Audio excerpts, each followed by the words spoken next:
Hi, I'm Ashlie Smith, and welcome to Nature in the Hills. So today we have Beth here from the Howell Nature Center. Welcome to the show, Beth. Thank you very much. Yeah. Thanks for having us. You're welcome. We're excited to be here.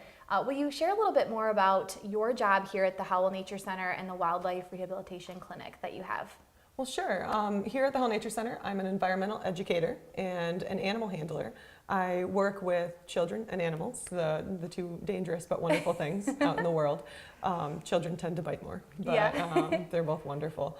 We take the animals to various programs here on our property and also off-sites so that we can share native Michigan animals and how amazing they are and how we can help them in every way possible. And we also like to connect children to nature and children to each other and people just to the environment. It's an amazing place. It's perfect. Sounds like a really fun job. It is. It's a lot of fun.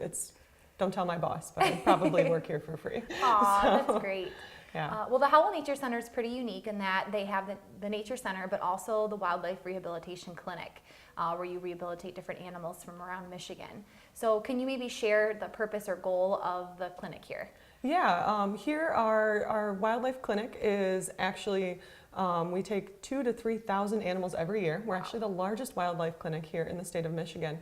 And we take all native species, anything from little baby birds and little baby bunnies that people find, all the way up to animals as large as bobcats and coyotes and even baby deer. There's only a handful of animals we don't accept, and it's strictly size-based or they're not native species. So we take those animals, and if they're sick or orphaned or injured, we nurse them back to health, and the overwhelming majority we're able to release back into the wild successfully. That's great.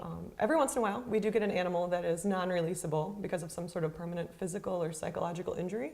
And occasionally with those animals, we're able to find them a permanent home. Oftentimes here at our nature center, we're able to get special federal and state permits. And we use them for educational purposes. It gets to share those animals that are in your own backyard that most people don't get a chance to see. Right. Because animals don't like to be seen usually. So we share those animals with people and try to fix some of the problems that might have caused them to be permanent residents. Hopefully we can teach people so that that doesn't happen again. Right, right. So it's a great partnership that you have with the educational side, but also the rehabilitation side of with the animals. Absolutely, yeah. So you kind of listed some of the animals that you work with here at the center. It sounds like you have a huge variety of animals that you see come in, thousands throughout the year. So can you maybe share one of the most challenging animals or challenging stories that you've had since you've been here? We've had a lot of really amazing, challenging experiences. We've had, we've had all sorts of creatures. I think one of the ones that was most dramatic to us was we actually received a baby deer that had broken front legs. Both of its front legs were broken. And we had to put him in little casts, just like when you were a kid. Right. And if you ever broke a bone, you had the big, brightly colored casts all up your arm. And he had a little pink one and a little green one. And we were able to nurse him back to health quite successfully. Wow. So some of our animals come in and they might be only a few days old, sometimes even a few hours old. We've had some fawns brought in that were within hours of birth and injured. So most of the time we're able to rehabilitate them successfully, and it's fantastic. I've seen everything from snapping turtles that have been hit by cars we actually right now we're working with a small juvenile fox that actually just got its leg caught in a leg trap and has a minor amputation. So, but it actually looks like we're going to be able to release it. That's so exciting. We're really happy about that. Wow. Yeah. So it sounds like you have a lot of rewarding experiences that are mixed in with those challenges. Yeah, there's some difficult moments, and it can be kind of sad. But every time you're able to let an animal back go, it makes everything worth it. Right. Yeah. So at the Farmington Hills Nature Center where I work, we do not do animal rehabilitation there. It does take a lot of staff and hours and effort to do that. So we also get a lot of people that call and report injured animals and bring them into the center, and you're usually one of the places that we recommend people go. So that being said, are there any instances where you would turn away an animal, or it's better for someone to leave an animal be and not bring it into a rehabilitation center? Well, every rehabilitation center is a little bit different with what they do accept.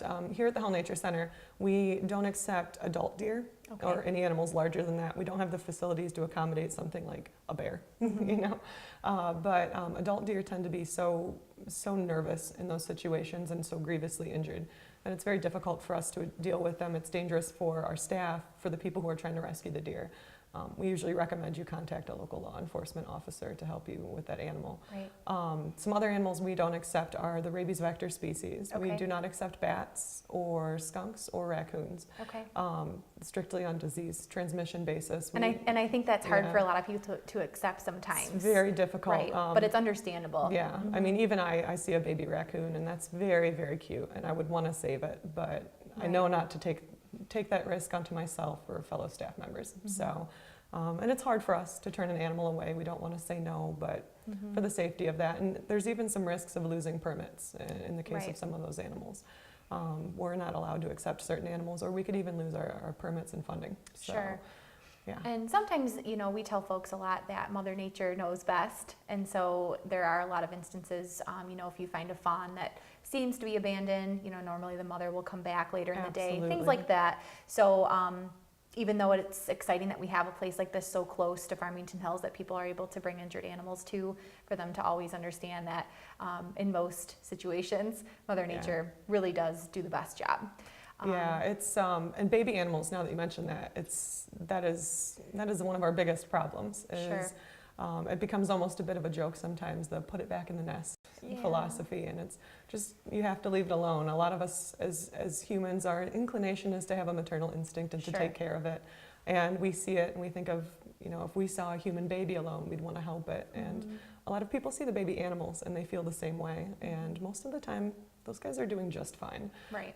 If you aren't sure, or you see a baby animal that's been in an area for a long period of time, our first recommendation is to contact a licensed rehabilitator like us, or if the Howell Nature Center isn't very close to you, feel free to look on the DNR's website. Yeah, there's a great list. Yeah, and contact and ask advice before you come in contact with the animal or try to move the animal.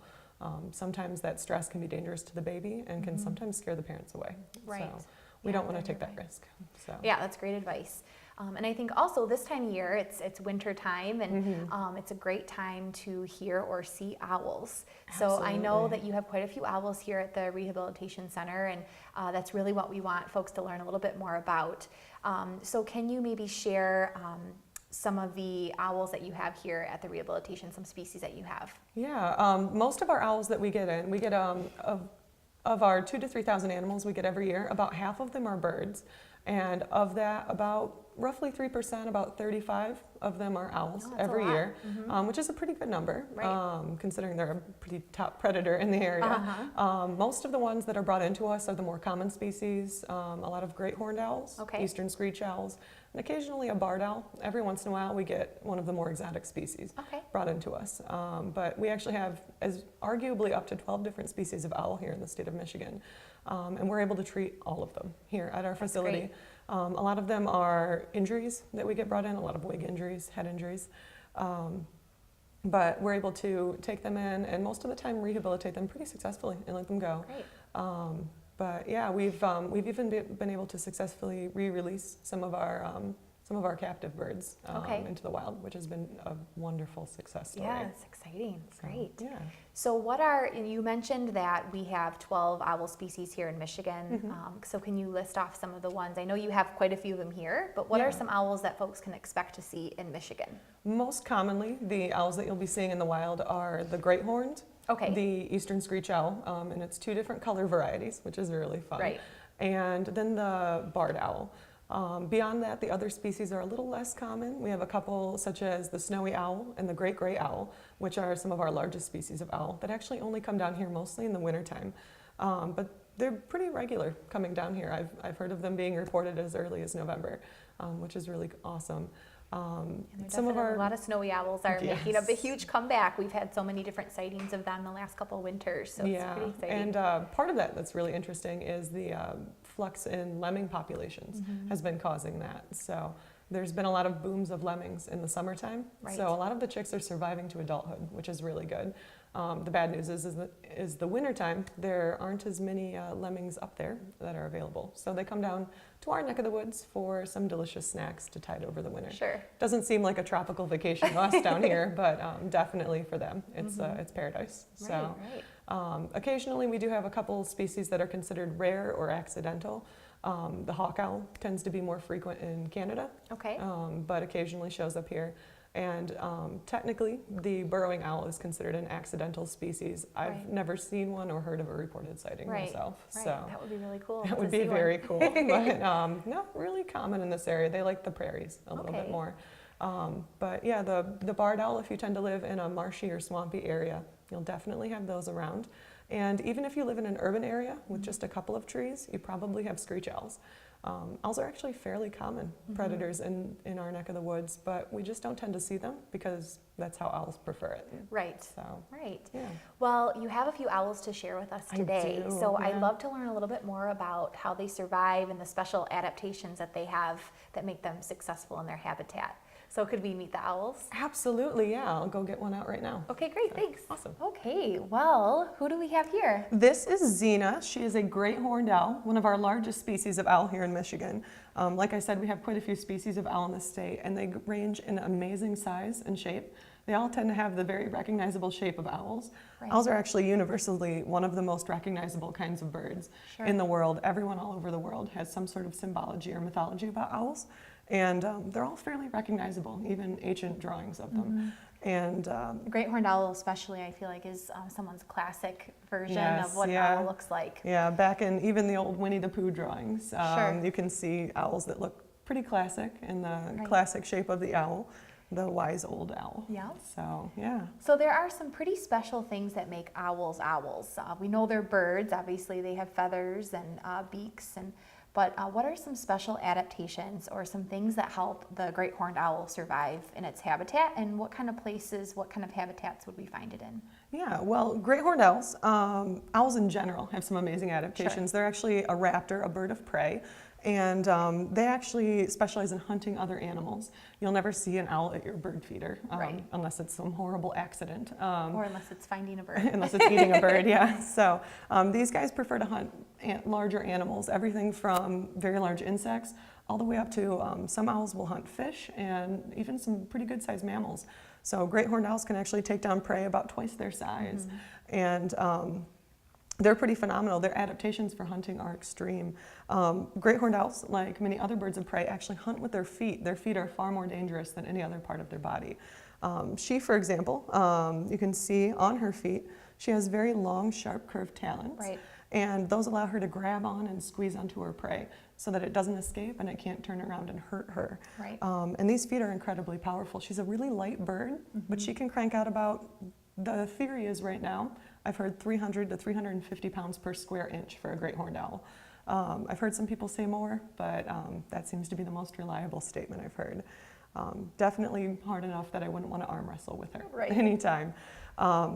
So that's how she actually catches her prey, but to find her prey, she has some really amazing adaptations. Owls in general tend to be nocturnal, which is why we think of them as night owls. So, but she has some really cool adaptations for that. The first one, if she'd turn around, Xena, she's camera shy. She actually has amazingly large eyes. All birds of prey have very large, prominent eyes. Owls have taken this to an extreme. If her eyes are actually about the same size as our eyeballs, which in a 5-pound bird is pretty phenomenal. Size, if my eyes were that size, I'd have eyes about the size of a large orange. So, which would be kind of frightening. So, but she has eyes so big in her head that she actually can't look left and right. She's actually forced to stare straight ahead all the time, which is what makes owls look so serious. They're always staring. It also makes them look a little bit funny sometimes. They actually have troubles perceiving depth because they can't move their eyes. So sometimes they'll actually bob their head up and down. Looks like they're jamming to music. But they're actually just trying to see how far away something is. Those eyes allow her to see in incredibly dark environments. She does need light to see. Any eye needs some sort of light. But one of the analogies I've heard is if you went to a football stadium, Xena and I went to a football stadium, and you lit a single candle, she'd be able to see everything, just with that dim of a light. It's incredible. Yeah, she can see on a dark night the equivalent of what we see on a cloudy day. Wow. So, which is pretty phenomenal. They can't see color very well, is the trade-off. They can see some color, but it's almost like a washed out sepia tone, more like. Color isn't really necessary for them. What they want to know is something there? Is it moving? So they don't really care what color it is. If it's food, it's food. Another amazing sense that she has is her sense of hearing. All owls have incredible hearing. In fact, hearing is probably what they use to hunt their food more than anything else. Owls are known for their classic round face, and their head is actually pretty much the same shape as any other bird of prey, a hawk or an eagle. But, hey Xena. But their face actually has that rounded disc, and it's actually a disc of feathers that acts a little bit like our ears. So kind of funneling in the exactly, yeah. If you've ever seen a cat or a dog that pricks its ears up to listen for something, owls don't have that. Birds don't have these weird floppy things that we mammals have. But instead, to funnel in sound, they actually have that round disc-shaped face. It's almost like having a satellite dish around your head to funnel in sound. And they can actually hear really, really well because of that. Yeah, and it's interesting on our great horned owl friend here, her ear tufts on the top, a lot of people think are the ears. Are the ears, so where are her actual ears? Yeah, so these things here are actually part of her camouflage, and I'll get to that in a minute probably.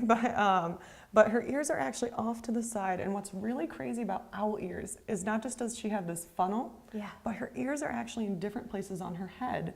She has one ear that points straight forward and out. The other ear is lower down and points a little bit to the back.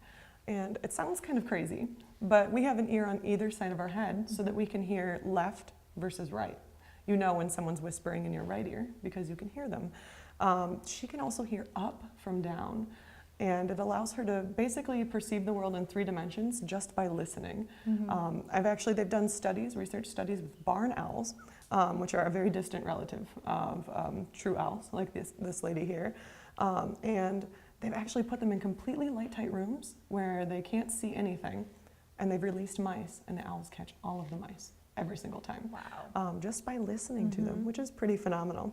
Because of that, owls do tend to fly really low to the ground when they're hunting, because you can't hear from a mile away, like an eagle can see a mouse. But these guys can hear really close. They'll fly very low to the ground. Because of that, they have to be very stealthy and very sneaky. And they actually have very specialized feathers for doing that. The edge of her wings are very, very soft compared to other birds, and that allows her to fly without making any noise.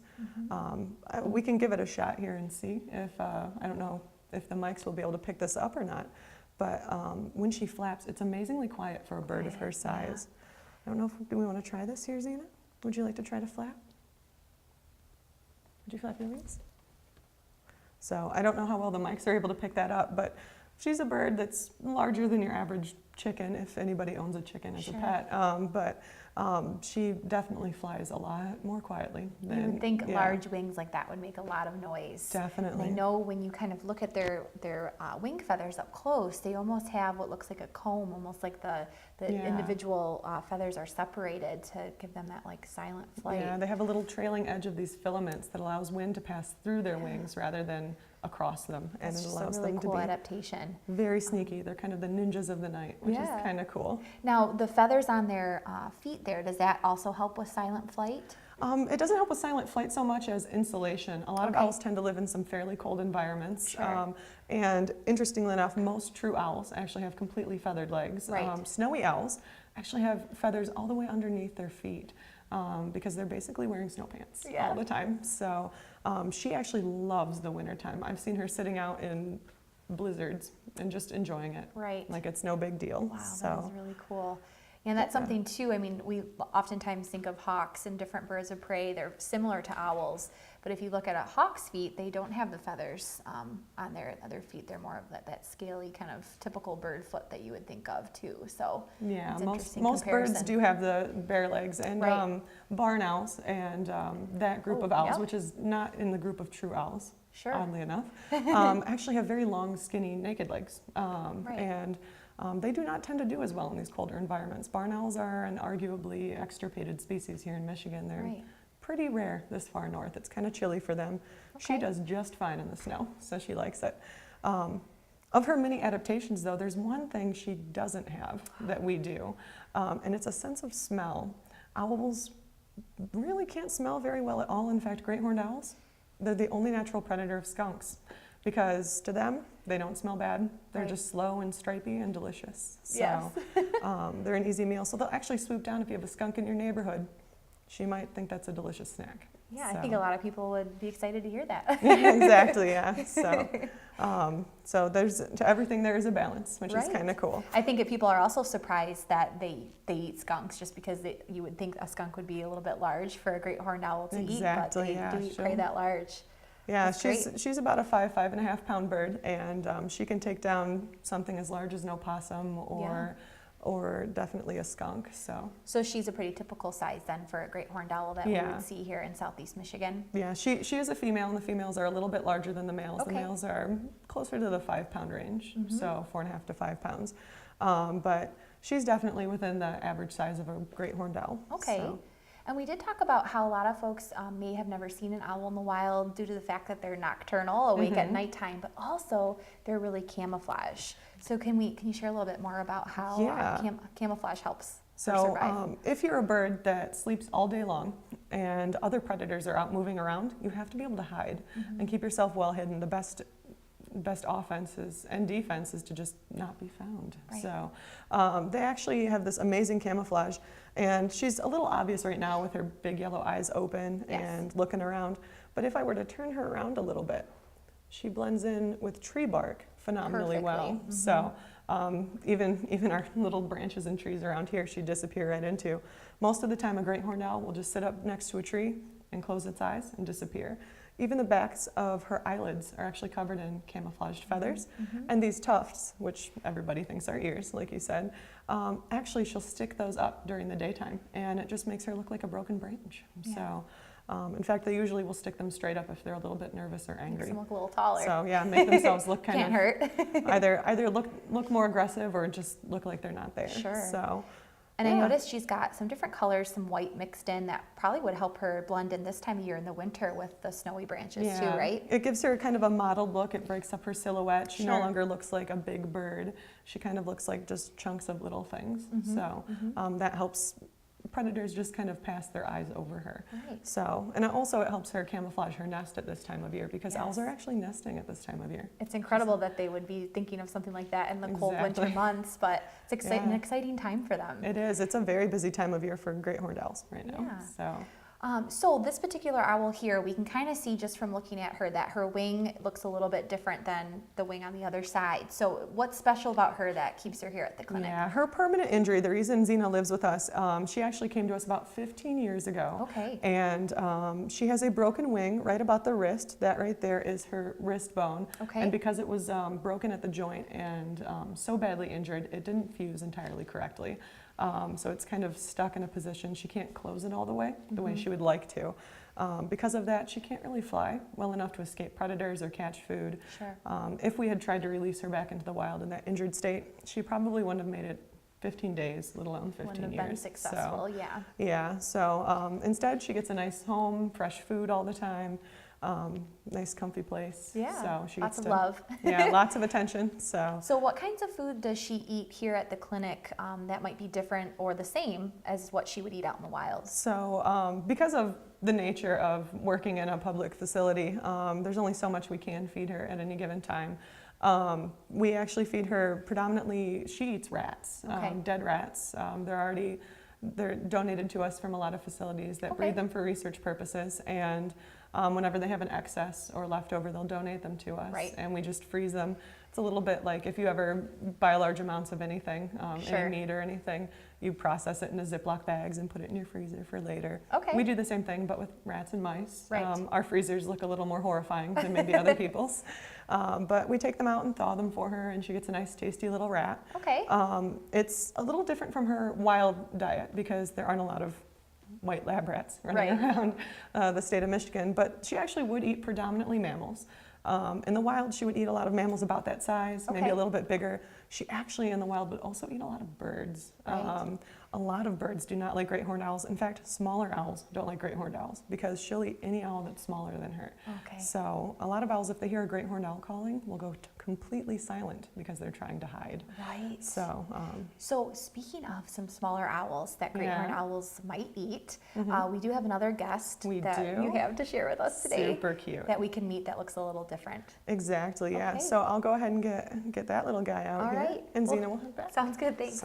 Okay, so we have a new friend with Yeah. us. What kind of owl is this? Well, this little guy, this is Smokey, and Smokey is an eastern screech owl. We named her after her smoky gray color. Sure.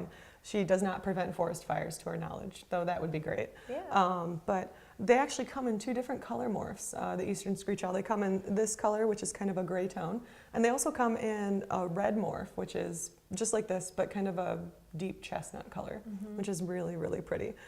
Same kind of bird, just a bird of a different shade, just like people, come in different shades. And it just depends maybe where they're living. A lot of the red morphs tend to live in pine forests, and these guys tend to prefer the deciduous forests since they tend to blend in a little bit better. With the bark of the tree. Yeah. Great. So as we said, this owl is a lot smaller than the great horned owl. Yeah. And it, we pretty common owl in southeast Michigan. We lead annual owl prowl night hikes at the Farmington Hills Nature Center. Oh, yeah. And so we call for great horned owls as well as the eastern screech owl. And the last couple of years, we've had a few pairs that we've been able to bring in and have everyone look at up close. So it's pretty exciting experience. I know you guys have owl prowls here as well. We do, yeah. And it's so much fun to be able to see the owl and interact. Yes. It's one of the few times you can really get an owl to come close to you. Yes. These guys prefer not to be seen, and because of that, a lot of people think they don't have owls in their neighborhood. Sure. But I've heard of these guys being pretty darn close to downtown Detroit before. They anywhere that has just a few trees and A big anything that spruce has tree. their anything that has their prey, and they can eat some pretty small stuff. Yeah. So, yeah. So, pretty cool. so speaking of calling and the owls, Yeah. each owl has its own individual sound or call that it makes. Yeah. So this one has a pretty unique call that we use, and usually you hear the owl before you see it. Yeah. So why do owls have different calls, and what would be a reason why you might hear an owl or why it might be making a noise? So a lot of people make the mistake of thinking all owls say who, Right. and I hear it, oh, hey there, a little bit of a talk there. Yeah, we heard it. But these guys will actually make, owls will make all sorts of different sounds. In fact, very few owls make just the classic ooh call. Even great horned owls, they do make a hooting sound, but it's in a very specific series. Even the males and females have different calls. And each species has a different kind of call, and that's because they can recognize their own species based on that call. They can recognize, I'm a female owl looking for a male owl, I like long walks in the forest and eating mice. They can recognize those calls from one another. They also will call not just to attract a mate, like many other birds do, but they'll also call to establish their territory, either to keep other competitive owls out of their area for mates or for food. Owls do not share. They do not play well with others. And they'll very actively chase off other owls in their territory. And that's why owl calling is so successful. That's what's so fun about it. Like you said, you're more likely to hear an owl than to see an owl in your neighborhood. If you ever do hear one and you're able to successfully call it, either if you have a bird caller, or I actually have free apps on my phone. I know, I do too. So technology makes owl calling a lot easier It's now. a lot fun, yeah. I don't have to buy one of those specialized little button machines, but I can just push an app on my phone and it speaks owl, and the owls hear it and they think, hey, who's in my neighborhood? And they'll get closer and closer trying to chase that other owl out of their neighborhood. You just never want to be too aggressive about it because you can eventually scare the owl off. Right. They might It's think important. that's a really macho owl in their neighborhood and leave. Right. It's important to be respectful of their space. Yeah, so just like you wouldn't want to annoy your human neighbors, you don't want to annoy your owl neighbors either. Sure. So, but I've actually had them show up on my porch before. Whistling to them, they just will come right up, and I certainly don't go out and pick them up and cuddle with them. They're wild animals, but usually they hear it and they show up, and then they see me and go, right in and "That's a really weird creature," and then they leave. And it is pretty incredible how brave they can be, even with going on an owl night hike with 40 to 50 people. You would think it would be pretty, you'd be pretty hard pressed to find an owl, but we've had some success, and I hear you've had success out here with your owl hikes, getting them to come right down to the group and giving everyone a chance to get an up-close look at them. Definitely. So. I've had them fly over tour groups before, Right. trying to investigate where they were hearing the sound coming from, Right. Which is always super fun for people to get to see an owl in action that close. They're not trained owls. We don't go out and like bait for owls. They just come. They hear the sound and they just show up, which is really, really cool. Pretty incredible. So, so this owl here, we talked about how its call is a little bit different than the great horned owl. It has kind of that high-pitched whinny sound. Yeah. We talked about the barred owl a little bit earlier on and how that kind of has a low pitch, almost a who cooks for you type little sound. So it's easy to identify by the way they talk. But then also when owls eat their food, they do something really incredible where they actually kind of don't digest everything and are able to then cough up what's called an owl pellet. So can you talk a little bit about owls and how they eat and how they digest their food and what an owl pellet is? Oh yeah. It's kind of gross, but I don't know, maybe I work with animals because I think it's kind of cool. Gross stuff is not so scary. But these guys, they eat their food either whole, if it's small enough for them to swallow in one piece, which in some cases they can swallow some pretty sizable pieces. A great horned owl wouldn't think twice about swallowing a mouse whole. It's just a little chicken nugget for them. But the difference is when we have something like a chicken nugget, we usually eat just the meat off the chicken. You don't pick up the whole chicken and eat it in pieces. There's a large amount of that animal that's not digestible. The meat and the organs are digestible, but the bones and the fur or the feathers, in the case of owls that will eat other birds, they can't digest that. And instead of it going through their stomach and making them ill, they actually crunch it up into a little ball inside a special extension off their throat called the crop. And they crunch it up and squeeze it into this little ball, and they cough it up later, this little owl pellet. So if you were ever as a kid, or you are a kid that's dissected an owl pellet, that's what that is that's actually owl throw up. Right. Which is kind of gross, but it's also really cool because you can see what the animals have been eating and make sure that the population is healthy and see what those animals rely on as a food source. Sure. To protect an owl, because it is a predator, you have to protect everything that it relies upon. Its habitat, its food source. So those are all really important, and it can tell you a lot about the animal since owls don't like to be followed. It's really, you have to kind of do some investigative detective work to find out exactly how they live.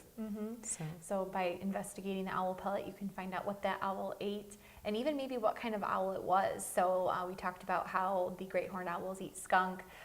You wouldn't find skunk bones in a Screech owl pellet. No, definitely. I don't think they could manage a skunk at all. But these guys actually, because they're so small, will eat everything from crickets and large moths all the way up to small rodents. They can even pluck bats out of the air. And really cool. that alone can tell you a lot about what kind of owl you're dealing with when you find a tiny pellet filled with little bug bits or little tiny mouse bones. Right. But versus a great horned owl pellet, which is about that big, and definitely has some sizable pieces in it. So.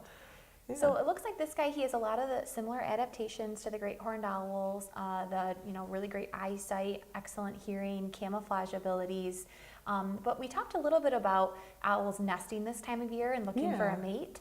And folks don't realize that you can actually spot an owl during the day or even find an owl nest during the day. Yeah. So where do owls nest, or what do some of the nests look like, or what materials do they use? Well, each owl is a little bit different. These guys, because they're so small, are actually cavity nesters. And what's really interesting is owls in general, don't tell my little friend here, are actually really lazy.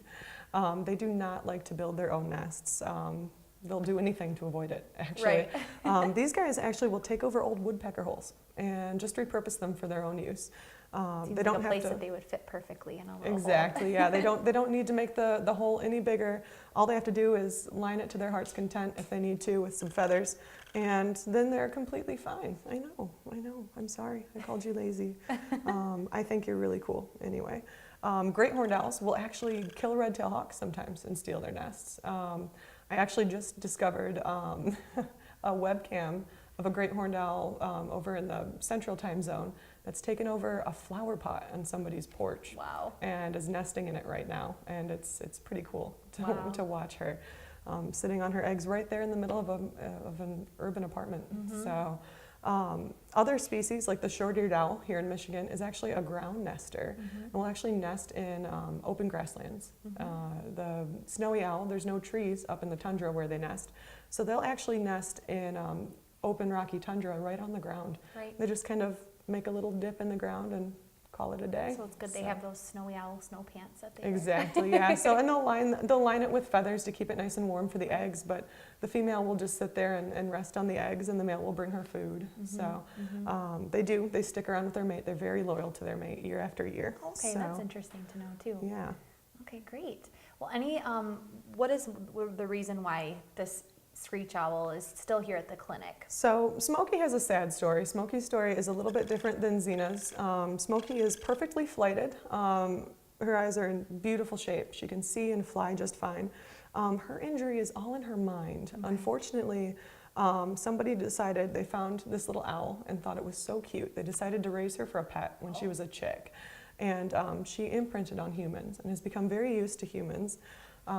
She sees us as a source of food, as a source of safety. She doesn't really have entirely the natural fear she should have. She doesn't know how to find food or even identify another owl as a mate, which is terrible because she's a perfectly good owl, but now she's stuck in captivity for the rest of her life.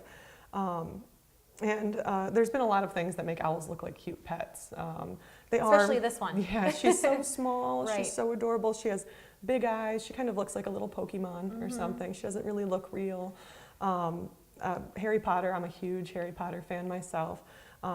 There was actually a really big rage at the time when Harry Potter first came out. A lot of people wanted owls as pets because the Harry Potter books made it seem like owls make excellent pets. Right. But in reality, a large owl could actually be very dangerous to you, and they're better off in the wild. They can get a healthy, well-rounded diet there. They can find other owls and make cute little baby owls. So it's just better to have them out in the wild. But that's why Smokey's with us, because we need to give her some sort of home since she won't make it in the wild. Right. So. That's an important story to share, I think, with folks that when they see wild animals, especially when they're babies, and even this guy as an adult is really cute and seems like it would be easy to take care of. But again, going back to our theme of Mother Nature being the best for them. Exactly, yeah. So she looks like she's the size of a parakeet, but she does not eat birdseed. Right. We have to feed her mice every single night, so definitely. We even feed them grasshoppers and stuff sometimes as snacks. So they really enjoy that. Yeah. Some nice tasty juicy bugs. So you have to have the right kind of constitution to deal with this kind of animal, and not to mention it is actually illegal in the state of Michigan to possess any native Michigan species without a wildlife permit. Right. So, yeah. So before we put our screech owl friend back, there are some other owls that live here at the clinic that are have their habitats or their areas that they live outside. So can you just share maybe something interesting about each of the owls that you have here and what species are outside? Yeah, so here at the Nature Center we actually have about 7 species of owl on exhibit. We have a couple of other great horns and a couple of other screech owls, but we also have a barred owl, which is the other very common species of owl you can find around here. Okay. They're the ones that you tend to find in more wetland habitats. They like to eat frogs and other critters that like to live around wetlands. Right. But we also have a long-eared owl on display. Leo cool. is brand new. We just put Leo on exhibit this August, and he seems to be adjusting really, really well. They look a little bit like a great horned owl that somebody squeezed flat. I think they just look so cute. They look kind of like a surprised great horned owl. But we have that. We actually have a snowy owl on exhibit. We have a female snowy owl. We have a northern saw-whet owl, which is actually the smallest species of owl here in Michigan. It's hard to believe he'd be smaller than him. Even smaller than this little guy, which is amazing. So this little guy weighs less than a stick of butter, and that one weighs less than half a stick, which is quite a tiny little owl. They're very, very cute. But we even had a short-eared owl, which is an endangered species for a period of time. But we were very successful in being able to re-release her into her habitat and help add to that endangered population. That's exciting. Now, do any of the owls you mentioned, do they have the potential to be re-released, or are they going to be maintaining their home here at the clinic? Usually the ones that are on exhibit are considered on exhibit because of some permanent debilitating injury. Right. We actually received Shorty, our short-eared owl, with a clavicle injury, a collarbone injury. It was the furculum, which is very important for a bird for flight. And we were told it was a permanent debilitating injury and she wouldn't be able to fly. She didn't seem to be able to move very well. So we thought that made sense. But over the years, as we had her, she seemed to be getting better and better at flying. And this last winter, she was doing figure eights inside her cage.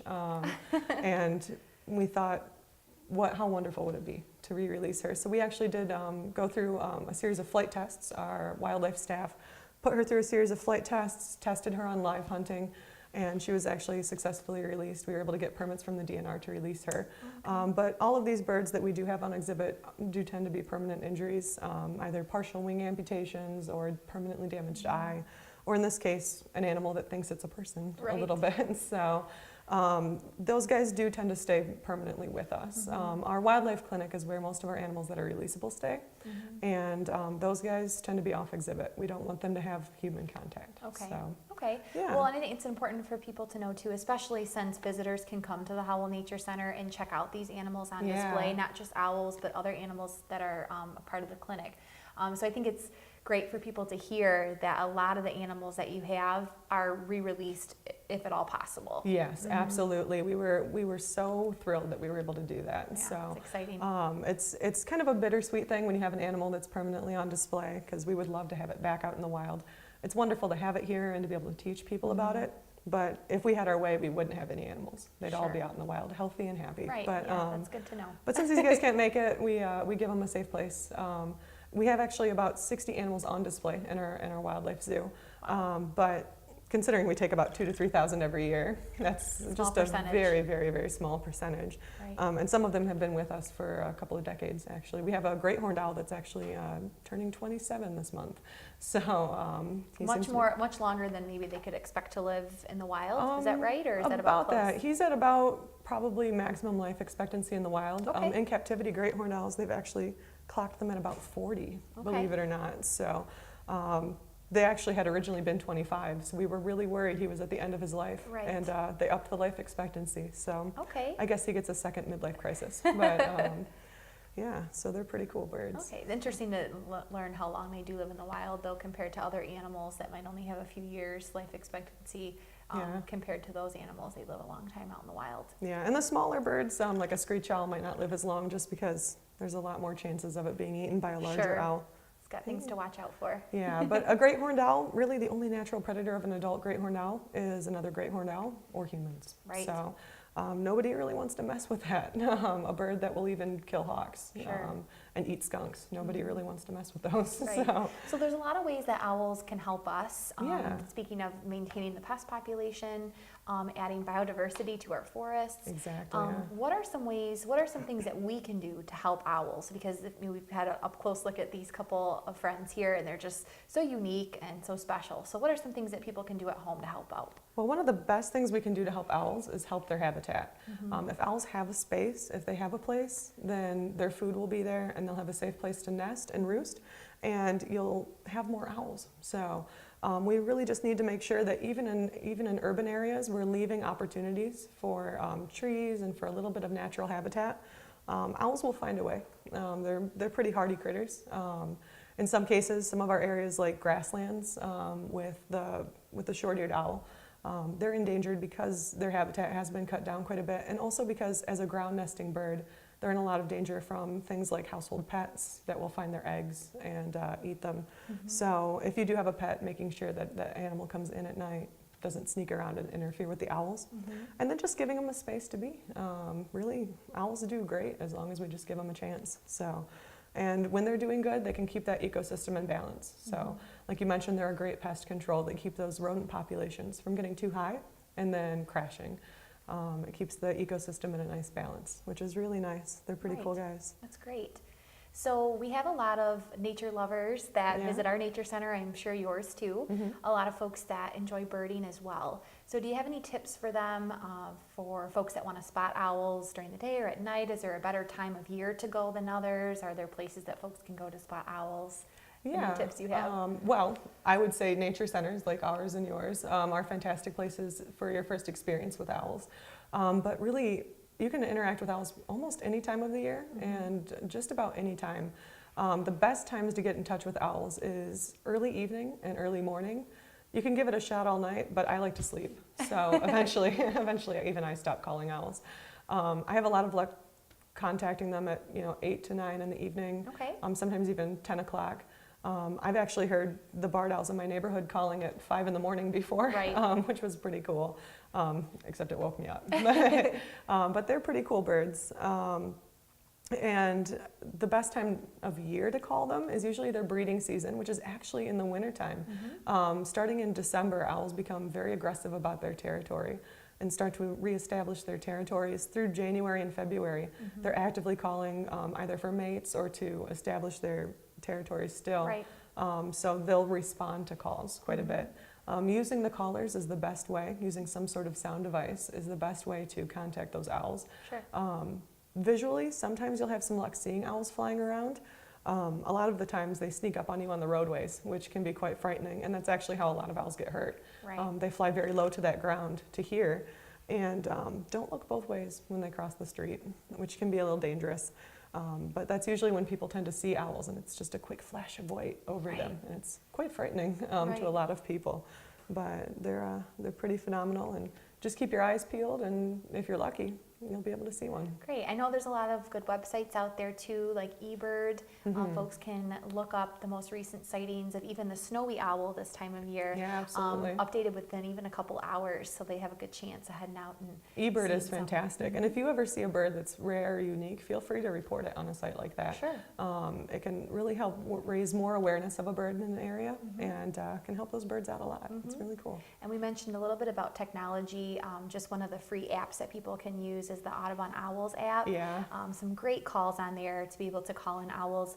And I think just the biggest thing is, to be respectful of that owl's territory. Definitely. And its mating season. So just do it with some restraint. Don't be too aggressive about it. Just like if you were talking to a person, you give them a chance to talk back to you. Sure. Would you just share a little bit about the programming here at the Howell Nature Center and anything that folks might find interesting to come check out? We have all sorts of amazing things. We do everything from our owl prowls in the wintertime to we're actually looking forward to an art show coming up in May. We're going to do some wild animal art, everything from stuffed animals to paintings of some of our native species. We have actually 2 high ropes courses on our property. We have the tallest outdoor climbing tower in the state, and we actually have 7 zip lines on our property. Wow. We do everything from preschool programs to CEO corporate retreats. We have lodges that can host everything from family retreats to middle school camps. We have summer camps, day camps, resident camps. We even have opportunities for free and discounted camps as well through the Spirit of Alexandria organization, which helps connect children to nature. We have a lot of amazing, fantastic stuff. And I know I'm biased because I work here, but it is a fantastic place. I actually bring my family here a lot of the time just to play and hang out and our naturescape or meet the animals and have a really awesome time. It's a very cool place. Yeah, it sounds like there's a lot to do, a lot of variety. And it's really great that the Farmington Hills Nature Center is able to partner with the Howell Nature Center on a lot of things. So you are able to come out to the center and bring some of the animals that you have right to Farmington Hills. So it's wonderful to be a part of that partnership, and I think it's easy for folks to get out here too. It's about a 45-minute drive from Farmington Hills, so we'll make sure folks can come check it out. Yeah, people can come out and hike our 7 miles of trails or run a 5K on our property. They can check out our animals. They can ride on a zip line. They can have a picnic in the middle. It's a very cool day.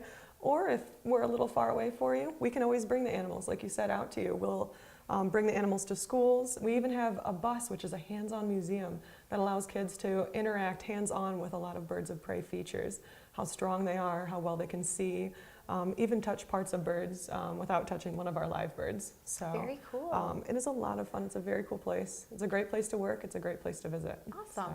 And you have a great website that folks can check out, or they can call for more information. Absolutely. Okay. So check out our website and come on by. Great. Well, thank you so much, Beth, for having us out here at the Howell Nature Center. It's been a pleasure. Yeah. Well, thanks for coming out and learning a little bit about owls. It's been a lot of fun. Yeah. Thanks for watching this episode of Nature in the Hills. For more information about owls, you can call the Farmington Hills Nature Center or visit the Howell Nature Center.